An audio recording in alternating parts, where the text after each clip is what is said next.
Half the Battle is back. It's me, Daniel Levi, your host.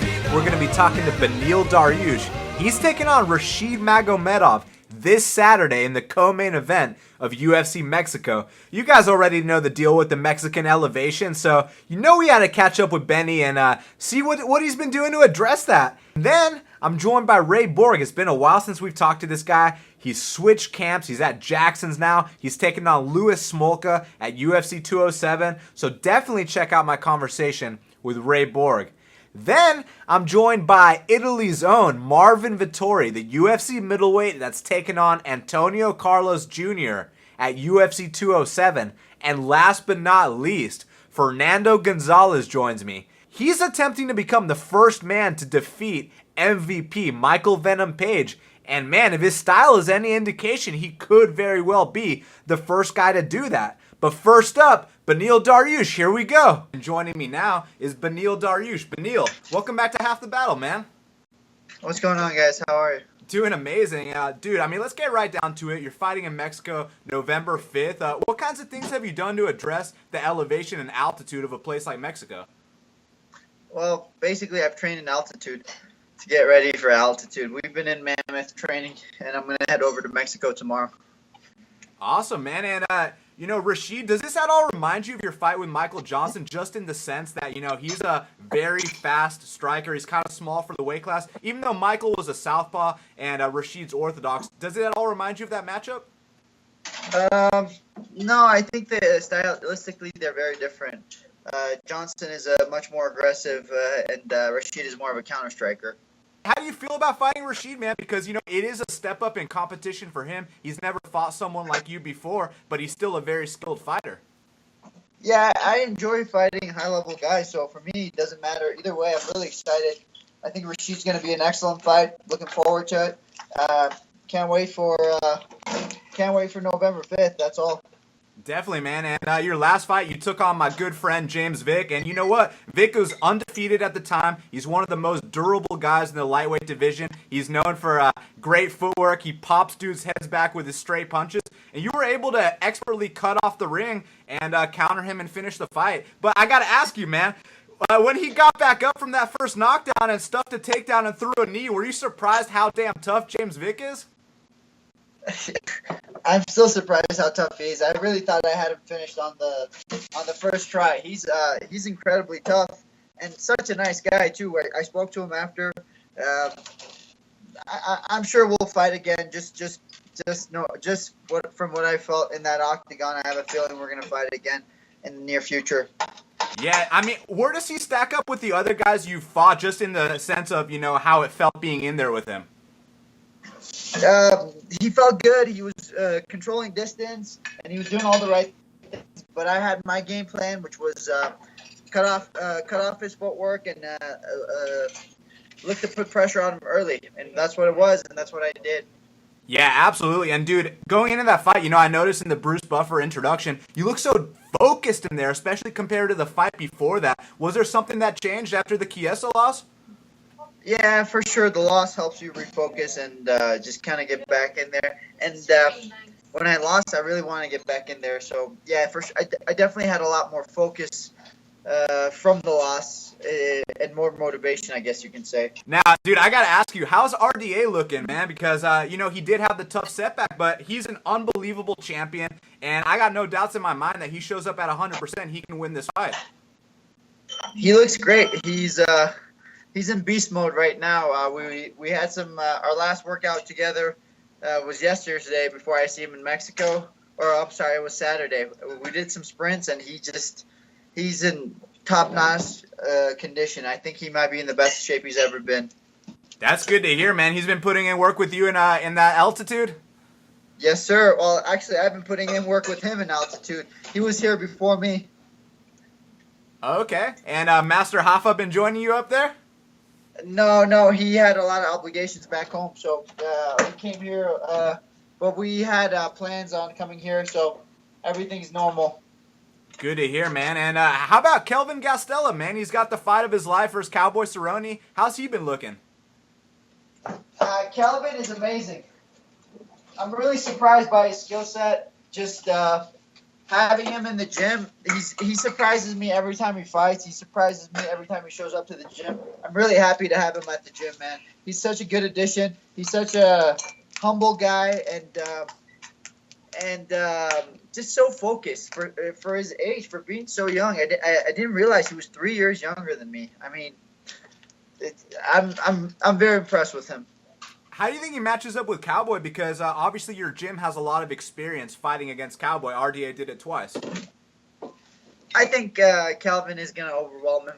I think Donald Cerrone is he's good, but when it comes to I just think pressure, Calvin does pressure really well, and I think Donald has a hard time with guys who have such pressure. So we'll see how that goes.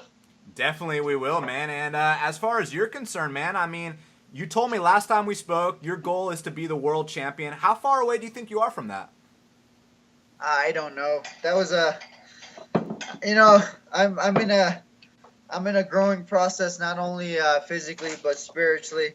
I've come to realize with the way that things are going, the belt is not as important as I thought it was. It's more about fighting the best guys in the world and just doing what I do and enjoying it.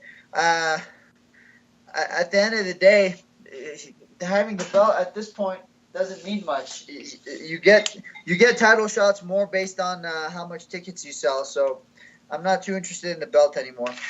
What are you most interested? Just fighting the best guys? Because I mean, the last two guys, I mean, James Vick undefeated and Rashid Magomedov undefeated in the UFC. That's pretty much it. That's what I'm looking to do. That's what I like to hear, man. And dude, we briefly talked about Rashid, but I mean, what does he present to you besides his speed, his great striking, and his toughness? I think the technical details. He's very technical. He's very good with his movement. I think that's really I think that's his biggest skill set. How calm he is and how technical he is. So I'm looking forward to just seeing what I can do against that inside the octagon and seeing if I can get another win against such a tough guy. Definitely. Dude, I got to ask you, how did you build that affinity for the left body kick? Because I know you love throwing that thing. It's just something I do a lot in the training. And then my teammate, Giga Chikadze, he's a Glory kickboxer. Yeah, he's amazing. He has one of the best body kicks I've ever seen. So he worked a lot with me, and it's just getting better and better. What's it like training with a guy like Chikadze, man? Because I saw a couple of his fights with Glory. I mean, he looks so effortless in there, and he's just dropping guys with body kicks. Well, how it looks in there, that's how I feel, basically. I'm just on the receiving end of a beating every time I spar with him. Hey, what are you cooking up, Benny? Eggs. We had breakfast, had my first training already, gonna eat some eggs, and do my second training later.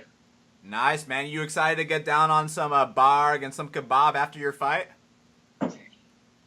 Yeah, I would love to. That sounds pretty good, actually. Yeah, it does, man. So, Benny, I want to thank you so much for taking the time to speak with me right here, right now on Half the Battle, man. It's been an absolute pleasure. How's it going to go down November 5th? What are you looking to do, bro? I'm going to look for a finish. I think it's going to come in the second. Awesome. Well, Beneil, you want to let the audience know where to follow you on social media and anything else you want to plug, buddy? First of all, I just want to thank you. Sorry, man, I'm really busy getting ready for the fight with food, and I got to go pick up my car and then head back home and then fly out. So I wasn't very focused, but I just want to thank everybody who watches this show and just everybody that supports me. And even if you don't, thank you guys for watching the UFC and allowing us to do what we do. If we wouldn't be here without the fans. Well, Beneil, thanks for doing this in the middle of your fight camp, man. I know it's a busy time for you, so thanks for taking a little time out of your day to talk to me, buddy. No problem, my brother. God bless you. You too, my man. Have a great day and have a great fight, bud. Joining me now is UFC flyweight contender Ray Borg. Ray, welcome back to Half the Battle, man. Hey, thanks, man. It's great to be back on. Yeah, man, it's my pleasure. Obviously, you got the big fight with Smolka coming up at UFC 207. We'll talk all about that in a second, but the main reason I wanted to have you on the show, man, is I noticed on your Instagram you're doing some great work for these dogs in New Mexico. And, man, you know, all the listeners of the show know I'm a big dog lover. 3 German Shepherds here at home. Let the audience know what you've been doing, man, because it's really awesome. Yeah, here in Albuquerque, stray dogs and neglected dogs is something that's unfortunately very normal.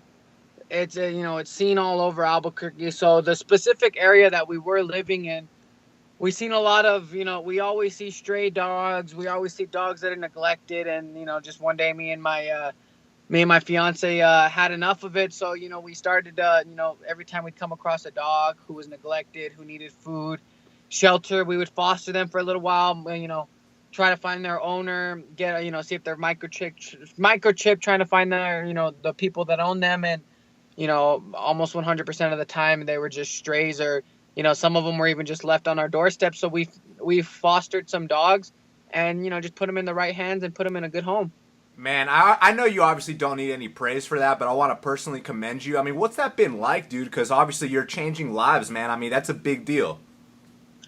Yeah, it's been hard because it's something that we're just doing out of the kindness of our hearts. Me and my fiance are big animal lovers, big dog lovers. So it's just something that's on our own thing. Unfortunately, a couple of them had came down with parvo while they were in our hands. So I had to treat those dogs with parvo, and stay home and feed them through a syringe. And so it's been tough, but it's well worth it in the end, to see the smile that the dogs can have, and bring joy to someone's home with the puppy is it's pretty cool, man.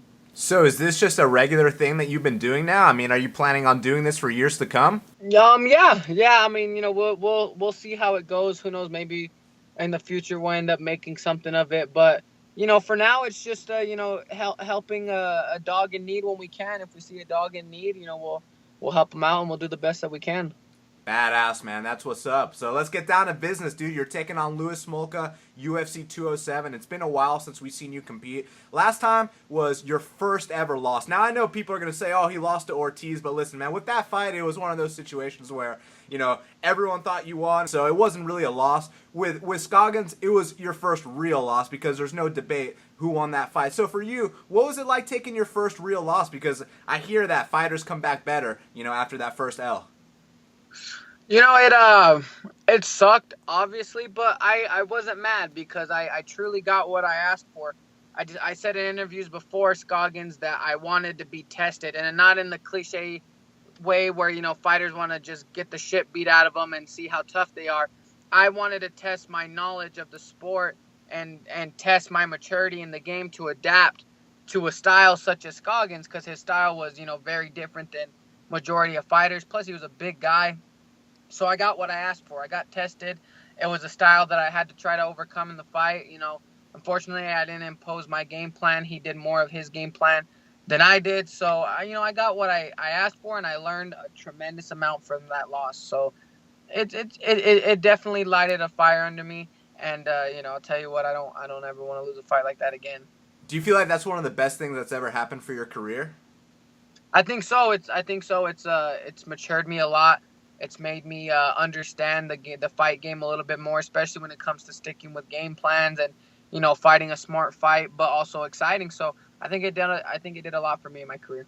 What exactly did you learn, man? Obviously, you mentioned the game plan and the fact that you need to evolve your game, but what exactly did you learn from that, man? I learned that I need to stay calmer and keep my composure, because I got to the point where I was so frustrated that I was just, I was thrown off completely. So being more mature when it comes to staying calm, keeping my composure, and sticking with things, and not getting frustrated. I mean, people will watch that fight and tell you over and over that I was just frustrated as hell because I couldn't get my hands on him, striking or wrestling. I mean, he was just stronger, great takedown defense, better than what I anticipated. So, and I think if it would have went my way if I would have kept my wits together and not got so frustrated. So it taught me a lot as far as being calm and being a more mature fighter. Did you learn anything about your toughness? Because obviously you've always been a very tough guy, but in that fight, I mean, you kept trying until the end. Yeah, I'm definitely a killer be killed type fighter. I know I'm tough.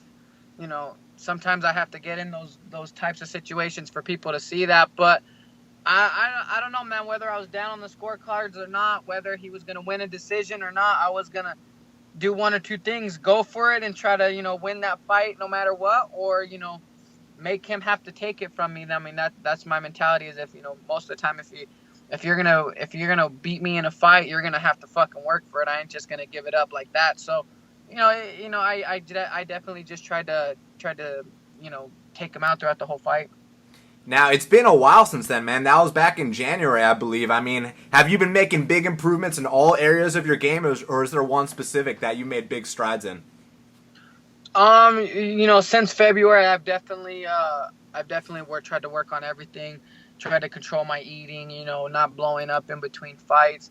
I've switched camps now, so that's been a huge transition for me. So, I've just been, just still same old, working on everything. I don't really like to, whether I need to improve my striking, my grappling, whatever it is, I still try to focus on everything. That way I don't become that one fighter, the one-dimensional fighter. Where are you at nowadays? I actually train at Jackson's now. Nice, man. How's that been? Because, I mean, it's almost like a rival gym from where you're from. Has that been good for your game? Yeah, man. I've learned a tremendous amount. Things are totally different. It's been great, man. Brandon Gibson, Winklejohn, all those guys have been, nothing but welcoming to me, taking me under their wings, and everyone's just been really cool to me, and it's been great, man. Great training partners, great learning experiences. It's awesome. I mean, the fans love you because all your fights are exciting. You're a very scrambly dude, but do you feel like we're going to see a new Ray Borg when you step in there at 207? It's hard to say, man. It's hard to say. I'm still, my striking, my approach in my striking game will be a lot different than what it has in the past. I'm working, I've been working on a more of a style towards my body type, as far as my striking goes, rather than, striking like your typical boxer or kickboxer. I've developed, been developing a style that suits me. So, you might see that as far as when it comes to being different, but as far as being exciting, being scrambling, that's something I don't think I could ever not take out of my game. I just don't know how to be a boring fighter. So I think all that will remain the same.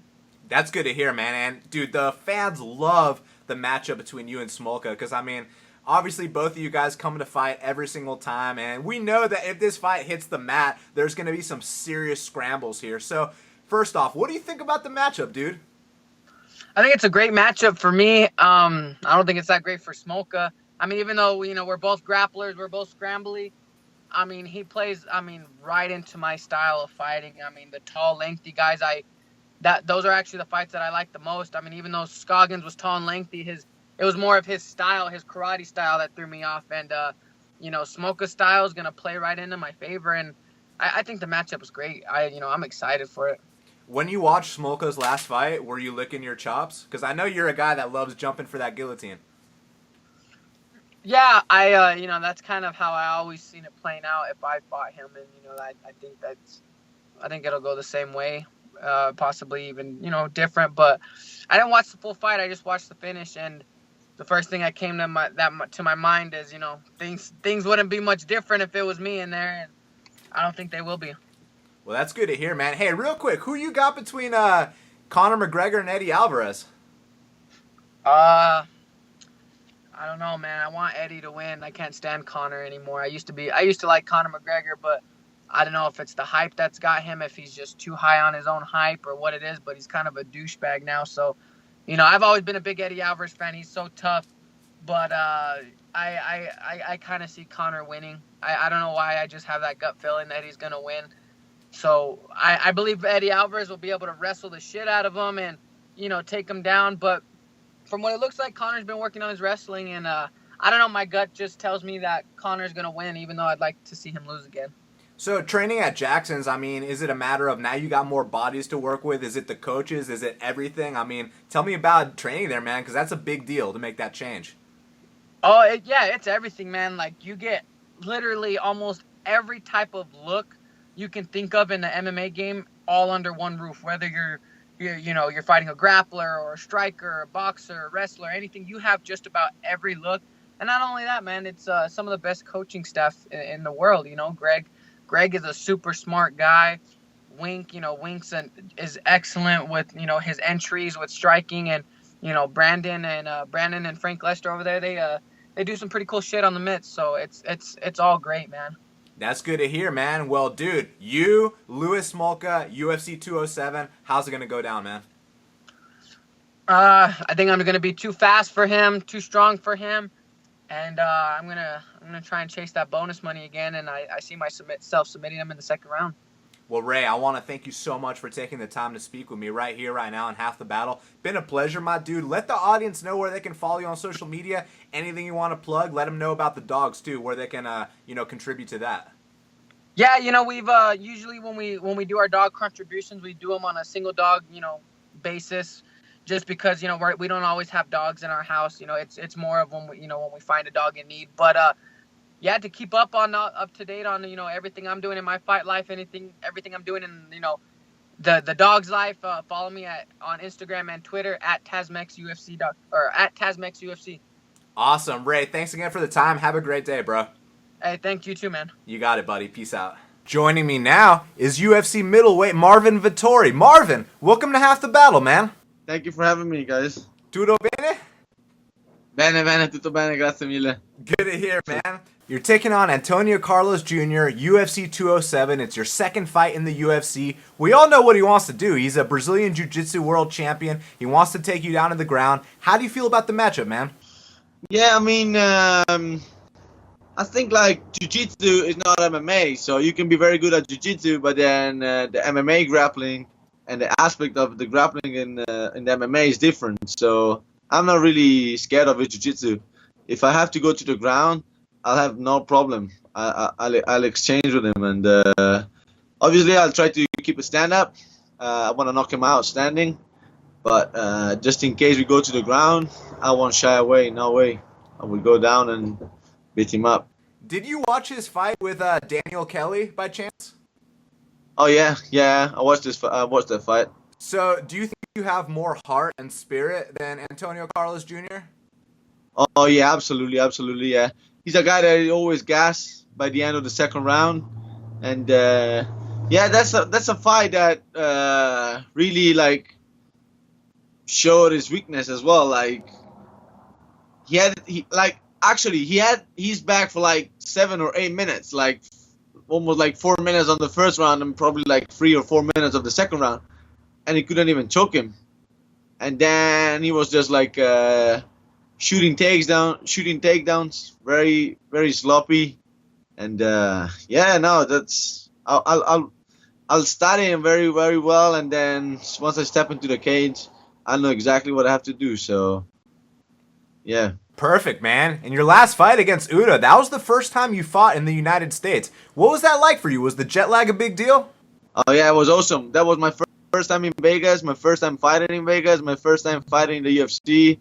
A lot of first things, but just took it and just enjoyed it, and just did my best and put on a good performance. So was happy. Oh yeah, you definitely did. Now going into that fight, I thought Alberto Uda's clinch was going to give you a lot of trouble, and it didn't give you any trouble at all. Were you at all worried about his clinch? Because that's what he's known for.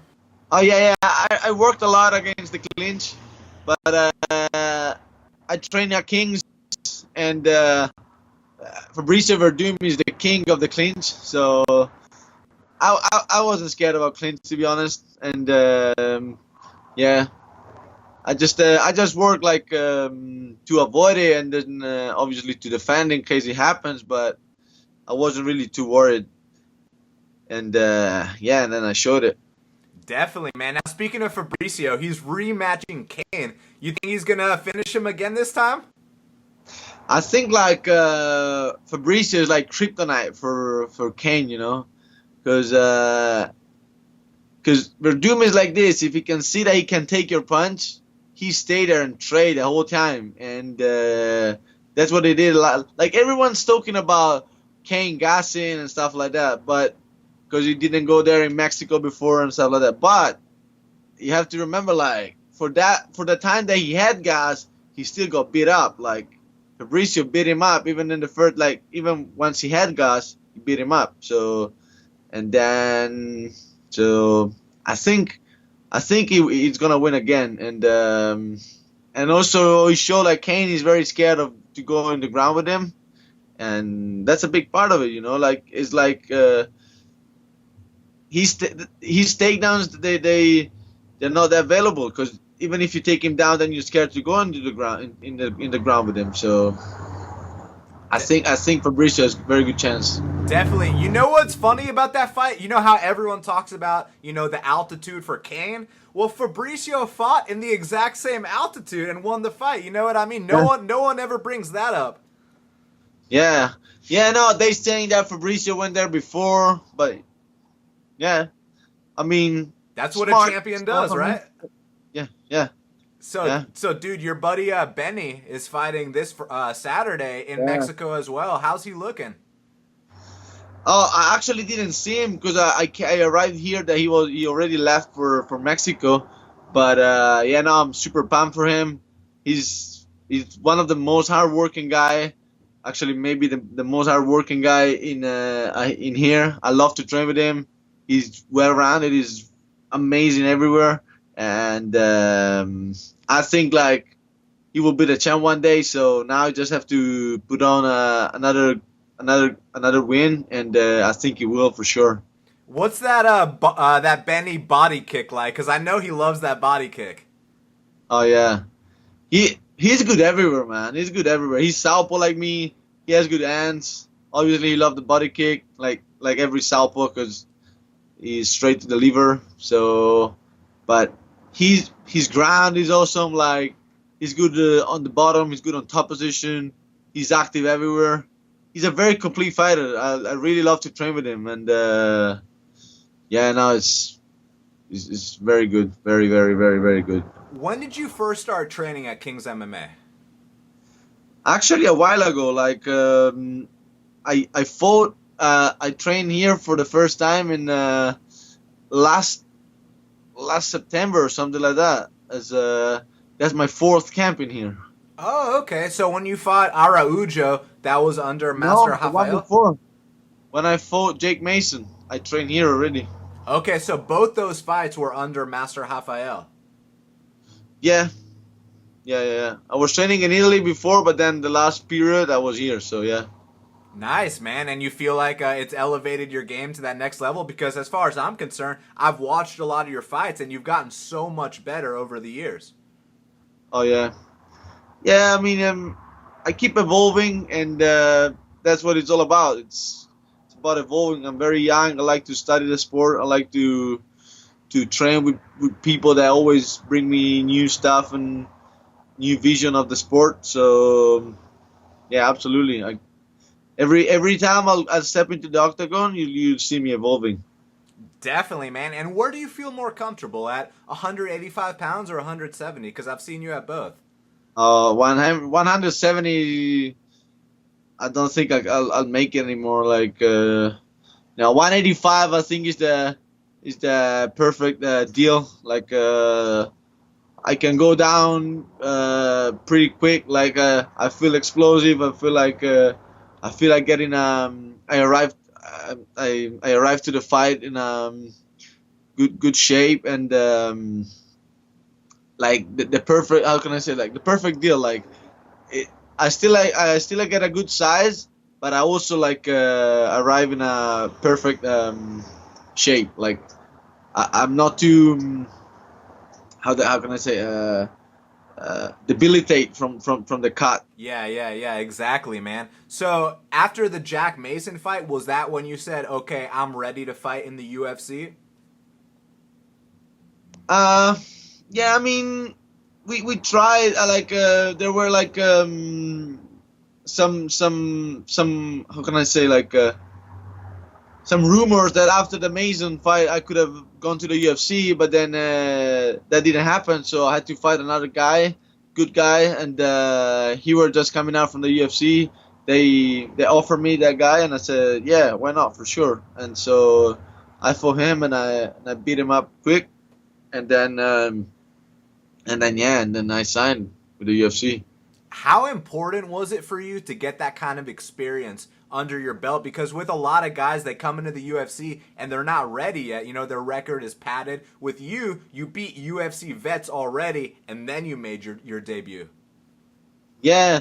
Even then, when I beat Jake Mason, and then I was like And then I didn't sign just straight after for the UFC. I was like, all right, yeah, it's just a matter of time. It's even better. I'm gonna get some other experience before I get there, because that's how you said is it's about being ready once you get there. But so that's the most important part. And yeah, I'm gonna show it next, again on December 30th.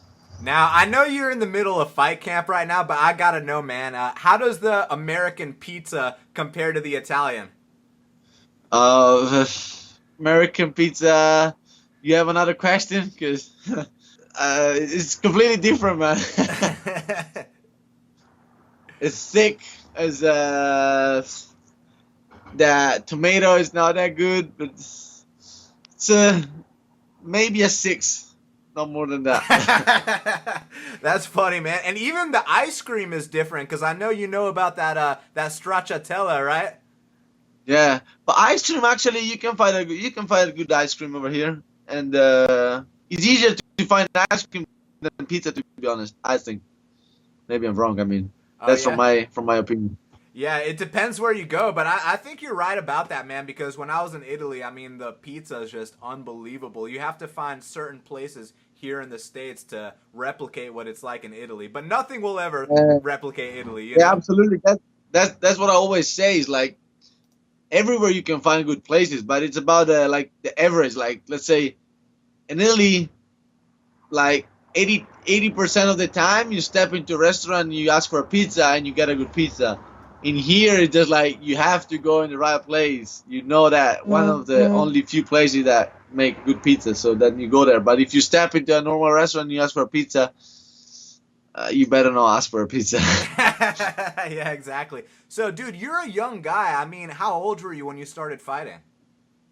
I started to train MMA at 16, and I started to fight at 18. Like, I went professional, I think, between, like, from my 18s and 19s. Nice, man. And did you get into any fights before you became a pro fighter, you know, back in the day on the streets of Italy? It happens sometimes. It happened. I was, like, when I was a kid, and it happened, but nothing big. And, yeah, I mean, yeah, not there wasn't any big deal, but yeah, it happened a few times. So once you came to the States and started training with Master Hoffa, would you say that changed your entire game? Oh yeah, absolutely. It gave me a lot of maturity as a fighter, and I got to train with the best. I got to see, like, how champs trains, and I quickly adapted to that, and I loved it, and so. Yeah, absolutely. I have to say yes. So you feel like you're training like a world champion right now that you know where Doom trains, like Benny, Rafael, all those guys? Now that you know what they train like, you feel like you're on the track to be a world champion? Oh, yeah, for sure. Yeah. That's my goal, and that's what I will be one day, so for sure.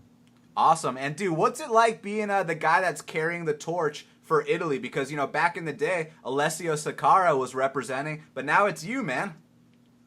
Yeah, no, it's awesome. Like, a lot of support.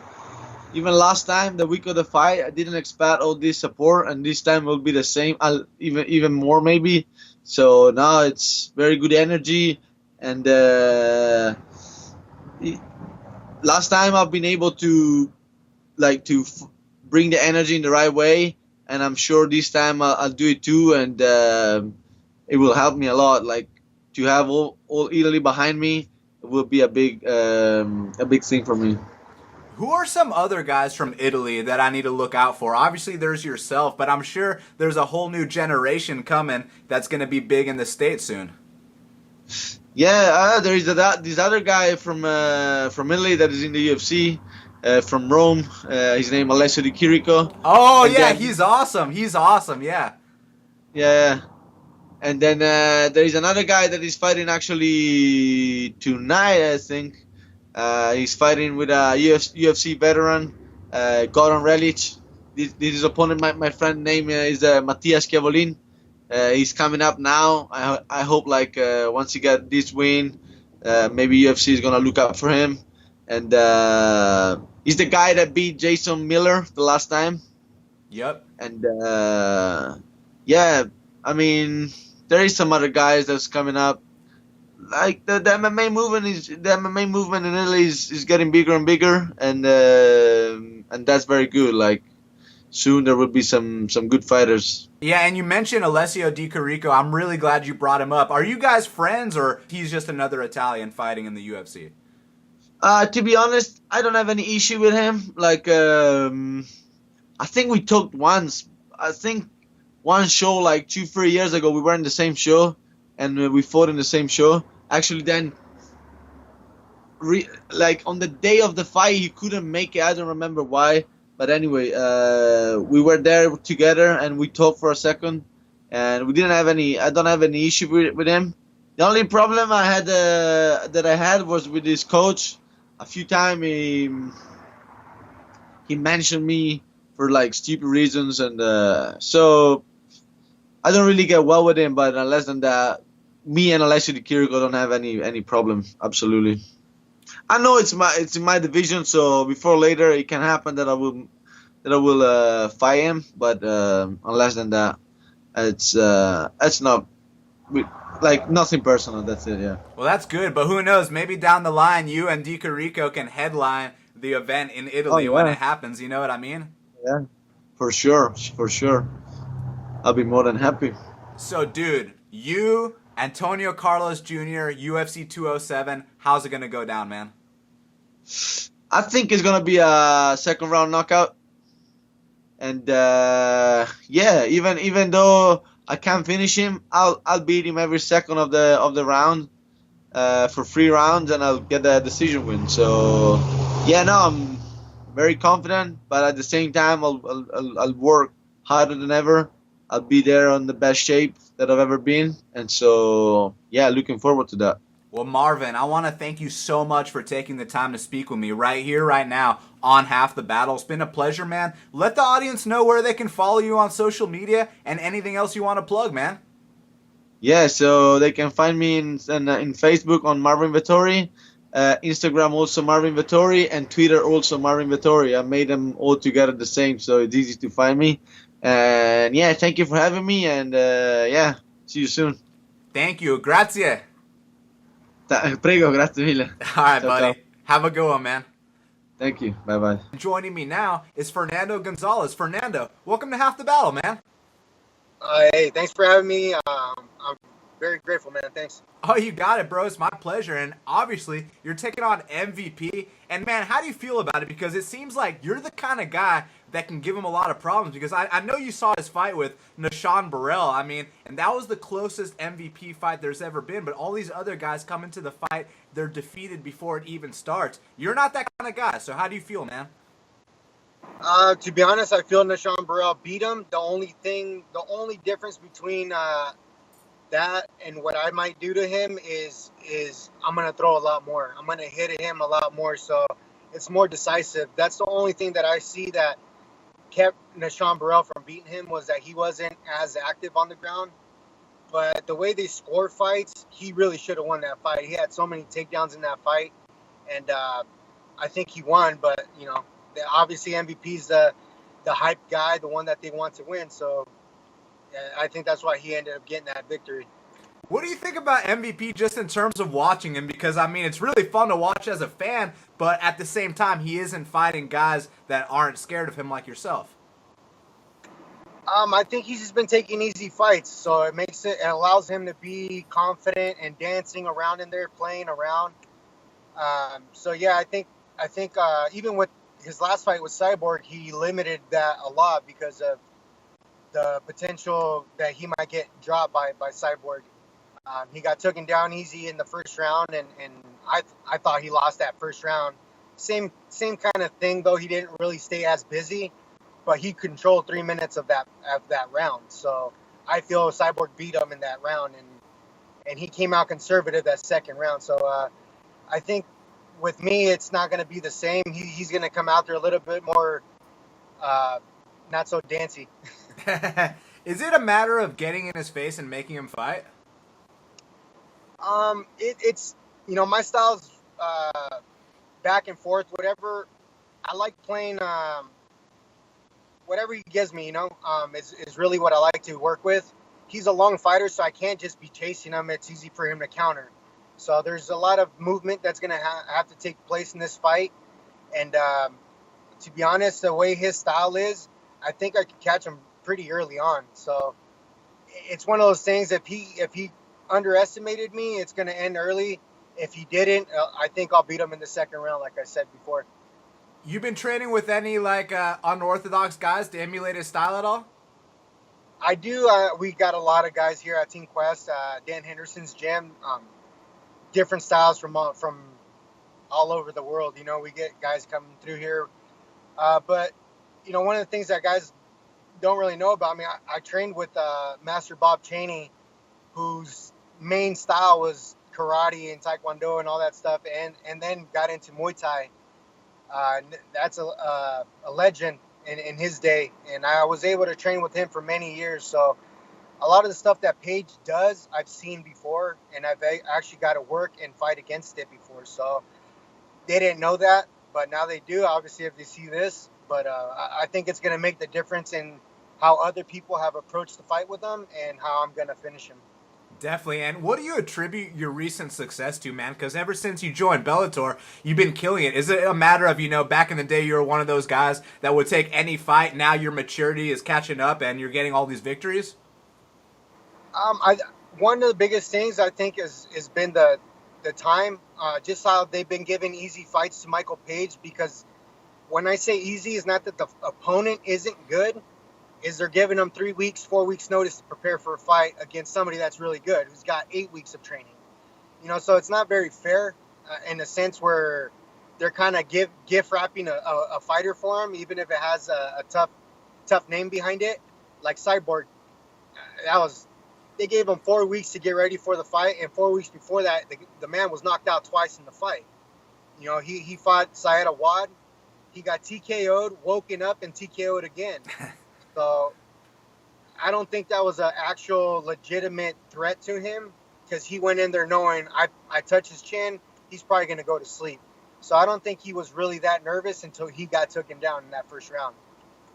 Yeah, no doubt about it. And, dude, what was it like getting into a kickboxing fight with Paul Daly? Because, first of all my friends think you won that fight, but when you fight Paul Daly, the whole thing is, one doesn't simply stand and bang with Paul Daly. But this was a kickboxing fight, so no takedowns, and, you're limited in the clinch. You had to stand up and fight him, and, everyone thinks you won. So what was that like, dude? It was awesome. It played out the way I thought it would. They actually announced the way I was going to fight. I think it was Sean Wheelock or one of the guys that was on commentating. He said that he should wait him out the first round. He starts to gas around the second, the third, pick it up second and third. And that's exactly what I did. I stayed in front of him, enough pressure to make him throw. I still was active enough where it wasn't like a complete dominant fight, so it wouldn't be a 10-8. And then took over in the second and third. I thought I won the second and third round. He was completely running for me in the third, so it played out the way I wanted to. Obviously, it didn't go my way because he's the hype guy, When I looked back at it, the only thing that I saw that it didn't hurt me, but he throws a lot of kicks. And the way they score kickboxing is the kicks are more valuable than the punches. I landed him in strikes in the face. So if it was MMA, I think I would have got the victory. But since it was kickboxing, he threw more kicks that didn't hurt me, but he scored more points. So I could see how they gave it to him in that sense, but the actual fight I won. How hard does Paul Daly hit compared to how hard everyone says he hits? That left hook and everything he brings to the table. He didn't hit me with it. He was actually able to, the only thing I think he really landed was a jab. And that was when I was throwing a strike and I ran into it. But that's the only highlight they actually show of him. But no, when I started pressing him, especially in the third, he started swinging those wild hooks, and I dipped under every single one and was able to counter back and catch him. So he didn't land the shot. And if we ever fight again, I've asked for that fight. He didn't want it. They didn't want it. So now it's just beat MVP, get the title, and then go from there. Definitely. Do you feel like you're at the best point in your career right now? Because it really seems like you're more disciplined than ever. I mean, a lot of people don't know, but you're a guy that fought, dudes like Tony Lopez. He's a 6'6", 205, or you know what I mean? So do you feel like this is the best moment of your career? Definitely. This is the best I've ever felt.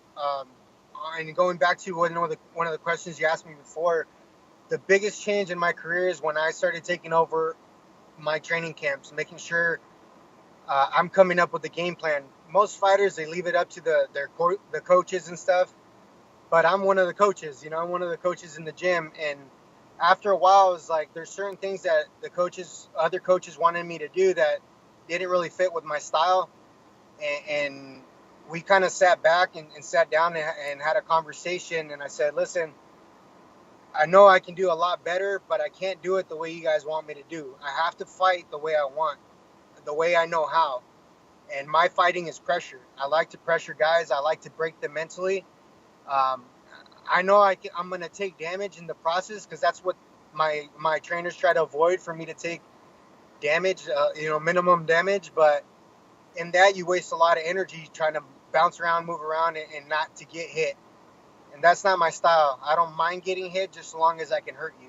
And I know I'm gonna take punishment, but whatever you dish out, I'm gonna dish out 3 times more, and I'm gonna end up getting that win because of it. Was there ever a period in your career where you tried to fight a different style, like they wanted you to? Yeah, it's just in the way in preparation, the way certain things that just didn't work well with me. The staying away too long, it's not my style. I like to pressure guys, and when I do that, I know they break, because most guys like to take breaks. And if I'm bouncing around, I'm giving them all the time they need to recover if I hurt him or whatnot. So the more I pressure guys, the more likely they're going to break, and I get the finish. Now, how'd you get into fighting, man? Because I'm under the impression that you've been fighting for a very long time. Oh, I've been boxing since I was a kid. I grew up in Menifee, so back then there wasn't a whole lot of Hispanics, so I would get in a lot of fights as a kid, and then from there, everything changed. We grew up around all these guys, so scrapping it out and stuff like that, we all became friends in the end, But when you're a kid, you just fight. So after that, my mom put me in boxing, and just to make sure that I knew how to defend myself well. And I had a lot of cousins growing up, so we all boxed together, and we'd be training at the gym, we'd be training at home. It was like that pretty much all the way till I got to high school. And then I played football for about 4 years, and that's more contact. So as soon as I got done with that, I had the itch to hit something. So I got right back into fighting, and I got into MMA, and I haven't looked back since. That's what's up, man. Can you tell me an old school Fernando Gonzalez street fight story from before you were a pro fighter that gets paid to fight? Yes. One of my teammates, his name's Joe Curley. He used to train out of Outcast with us, and there was some beef with the gym at the time. He had got kicked out. Really cool dude, but when he would drink, he would get nuts, And one time we're at the bar, and we were all there, and I was still at Outcast, and he wasn't anymore.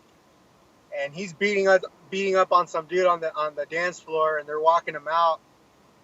And he's walking past me, and I had my Outcast bandana on. He grabs it, snatched it off, and he's like, "Fuck you, homeboy." So fuck that. I headbutted him in the face and started going to town, and he scrapped it out. And about 2-3 weeks later, he's looking for me again. He's like, "Hey, this shit ain't over. We need to settle this, or I'm gonna come to your house and find you." And I said, "You know what? Fuck it, let's go."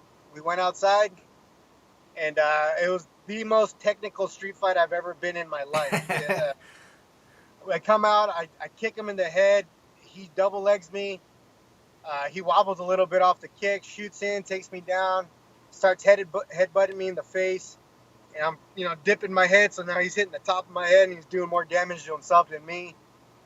And then it's nuts. As we're going, my friend, my side is going, get up. And I'm like, dude, he's a wrestler. It's not that easy. As we're talking, and then his guys are going, yeah, he's a badass wrestler. Yeah, he's not gonna beat you. It's fucking nuts. See, we were at it for about half hour. I end up flipping him over, started headbutting him, and as I postured up to slam, he was hugging my chest at the time. At that point, slammed his head on the mat, on the concrete, and he flipped me over, off the bounce. You could hear the thud of his head. Dude, the guy could take a shot, and they ended up flipping me over, and I ended up slapping in a triangle, and so basically I just kept punching, and we ended up just being like, hey, that's it. Got up, shook hands, and that was it. We were friends again, and that's how we left it, man. It was cool. Yeah, man. Is it at all a relief that now in the MMA cage you don't have to worry about headbutts? No, to be honest, I got a hard head. If I could headbutt, it'd be a lot better. But no, it's I love fighting. So anything goes would be okay with me. So when you got into Except the it, crunch shot. yeah, exactly. So when you got into it, I mean, were there weight classes or what, or were you just fighting at a heavier weight? I was just fighting at a heavier weight. I started at 85, and then I ended up. Well, I was supposed to fight for a title, and they canceled my title fight for King of the Cage. It was against Omar Love, and they made it non-title the day of the fight because I had just signed with the WEC, and they didn't want me fighting for two promotions and me hold their belt. So they ended up making non-title on that fight, and after that, it became really difficult for me to fight in fights at 85. So I bumped up to 205 because the guys that were a lot bigger thought it'd be easy for them to beat me until I won another title at 205. And then after that, I couldn't find any more fights. And that's when my trainer, Bob Chaney, said, listen, you're a great fighter at 205. You're a great fighter at 85, but you're not marketable. If you want to make it to a bigger show, you have to make 170 or lighter, where you're going to look in better shape where I could do a lot better. And, and I did that, and it's changed my life, honestly. So I owe him a lot for that advice. He passed away, so, rest in peace. But, yeah, it was a big change in my life and a big step in my career. One of the things he told me that changed me was, he said, I could want this for you more than anything, but you got to want it for yourself more than I want it for you. And with those words, I started dropping that next day. It was very true. He can want it for me all he wanted, but it was up to me to make the decision to drop, and I did it. Yeah, and I mean, it seems to be the best decision you ever made. What kinds of things did you do to make sure that you could drop that weight? I mean, is it obvious things like no more pizza or whatever your favorite food is? I still love pizza, but that's after the fights. Right now, to be honest, the thing that's helped me tremendously is I was able to get a nutritionist. SoCal Fresh are the guys that everything's organic, and they also got me a nutritionist with it to make sure everything's dialed in. So I should actually be walking in fight week about 175 or 170. So I won't have to cut much weight at all. It's good to hear, man. So, I mean, is MVP in for a rude awakening, dude? Yeah, for sure. I know they're underestimating me, and that's always played well into my favor. I've always been the underdog, and I know they're hyping him up that way, so he's believing it. So just get in there and beat his ass, and I'll be content to move on to the title shot next. Man, everyone that's bet on you in Bellator is probably rich by now because, I mean, you've been the underdog every single fight, and this fight's going to be no exception, my man. Thank you. I got a lot of buddies that made some money, so I'm planning on making them some more this fight too. Definitely, man. And, hey, who you got between Conor McGregor and Eddie Alvarez? Oh, to be honest, I think Conor's going to get him. Just because Alvarez kind of is a little more squared stance and he allows himself to get hit. I don't think he's really taking into account how hard Conor probably hits. And I think he'll catch him early. And so that's why I feel is going to win the fight. And what about Tyron Woodley versus Wonderboy? Because Wonderboy, I mean, in a way, it's more similar to MVP in a way. You know what I mean? I think if Tyrone can close the gap, close distance, he could win. Anytime they pressured him, that I've seen that he's lost fights is when they give him pressure. So if Wonder Boy pressures him and he starts to back up, that's when I think he'll lose. But if he continues his forward progress, I think he'll beat Thompson. He'll end up catching him when he's doing a kick or something. Awesome, man. Well, Fernando, you MVP, how's it going to go down? I'm not exactly sure how it's going to finish. It's either he's going to run into a big punch or I'm going to end up putting him on his ass and finishing him on the ground. Awesome. Well, Fernando, I want to thank you so much for taking the time to speak with me right here, right now on Half the Battle. It's been a pleasure, man. Let the audience know where they can follow you and anything else you want to plug.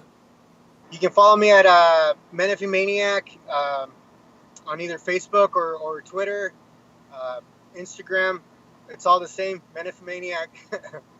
And I just want to give a special shout out to all my sponsors, SoCal Fresh, Heritage Tattoo, Dr. Toy Chiropractic, CVAC.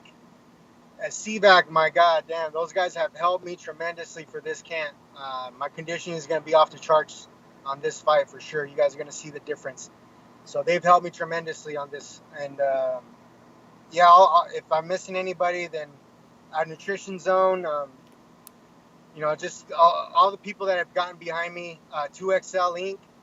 and Rover on Main. Thank you guys, and I appreciate all your help. Esparza Plastering, that's my uncle. And thank you guys. Fernando, thanks again, man. Best of luck in the fight, bro. Awesome. Thank you. I like to have another interview after I beat this guy. Definitely, man. You got it, brother. Right on, bro. Peace. Thank you. There you have it, folks. Beneil Dariush, Ray Borg, Marvin Vettori, and Fernando Gonzalez. Thank you so much for checking out this very special edition of Half the Battle. Make sure you watch Beneil Dariush fight this Saturday on Fox Sports 1. Fernando Gonzalez is fighting this Friday on Spike against MVP in the main event. Follow me on Twitter at BestFightPicks. Go to bestfightpicks.com for the plays. Make sure you subscribe to Half the Battle on iTunes, SoundCloud, and YouTube. And guys, this Wednesday, Sean Carey makes his debut as the co-host of Half the Battle. And we're going to be breaking down all things UFC Mexico. Tony Ferguson versus Rafael Dos Anjos. So until the next time, let's cash these bets.